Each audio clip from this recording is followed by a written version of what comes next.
भारत में जातिवाद का कहर, कारण और प्रभाव क्या है जानेंगे इस वीडियो में। जातिवाद क्या है? जातिवाद एक ऐसी सामाजिक व्यवस्था है जिसमें लोग जन्म के आधार पर विभिन्न जातियों में बंटे होते हैं। यह भारत में सदियों से चली आ रही एक जटिल और गहरी समस्या है। प्रासंगिकता। आज भी भारत के ग्रामीण और शहरी क्षेत्रों में जातिवाद का प्रभाव देखा जाता है। यह सामाजिक, आर्थिक और राजनीतिक क्षेत्रों में असमानता और भेदभाव का कारण बनता है। इस वीडियो का उद्देश्य, इस वीडियो में हम जातिवाद के इतिहास, इसके फैलने के कारणों और इसके प्रभावों को समझेंगे। साथ ही इसे कम करने के उपायों पर चर्चा करेंगे। एक, जातिवाद का ऐतिहासिक पृष्ठभूमि। प्राचीन भारत में वर्ण व्यवस्था, वैदिक काल में समाज को 4 वर्णों में बांटा गया था। ब्राह्मण, पुजारी, क्षत्रिय, योद्धा, वैश्य, व्यापारी और शूद्र, श्रमिक। यह व्यवस्था कार्य विभाजन पर आधारित थी, लेकिन समय के साथ यह कठोर हो गई। मनुस्मृति और अन्य धर्म ग्रंथों ने इस व्यवस्था को और सख्त किया, जिससे जन्म के आधार पर भेदभाव बढ़ा। 2, जाति और जाति का उदय।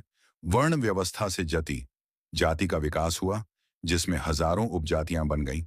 यह व्यवस्था सामाजिक और आर्थिक शक्ति को बनाए रखने का साधन बन गई। मध्यकाल में विभिन्न शासकों ने इस व्यवस्था को अपने लाभ के लिए उपयोग किया। 3, औपनिवेशिक काल में जातिवाद। ब्रिटिश शासन ने जाति व्यवस्था को और सुदृढ़ किया। 19वीं सदी में जनगणना के दौरान जातियों को औपचारिक रूप से वर्गीकृत किया गया। अछूत, दलित और आदिवासियों को मुख्यधारा से और हाशिए पर धकेल दिया गया। 4, जातिवाद के फैलने के प्रमुख कारण, धार्मिक और सांस्कृतिक कारक। धार्मिक ग्रंथों और परंपराओं ने जाति व्यवस्था को पवित्रता और कर्म सिद्धांत से जोड़ा, जिससे इसे सामाजिक स्वीकृति मिली। सामाजिक रीति रिवाज जैसे अंतरजातीय विवाह पर प्रतिबंध ने जाति एकता को बढ़ावा दिया। आर्थिक कारक। जाति व्यवस्था ने कुछ समूहों को भूमि, संसाधनों और व्यापार पर नियंत्रण दिया, जबकि दलितों और अन्य निचली जातियों को केवल श्रमिक कार्यों तक सीमित कर दिया गया। आज भी आर्थिक असमानता और गरीबी के कारण निचली जातियां शोषण का शिकार होती हैं। राजनीतिक कारक। स्वतंत्रता के बाद राजनीतिक दलों ने वोट बैंक के लिए जाति की भावनाओं का उपयोग किया।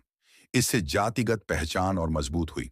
आरक्षण नीति, जो सामाजिक न्याय के लिए शुरू की गई थी, ने कुछ मामलों में जातिगत तनाव को बढ़ाया।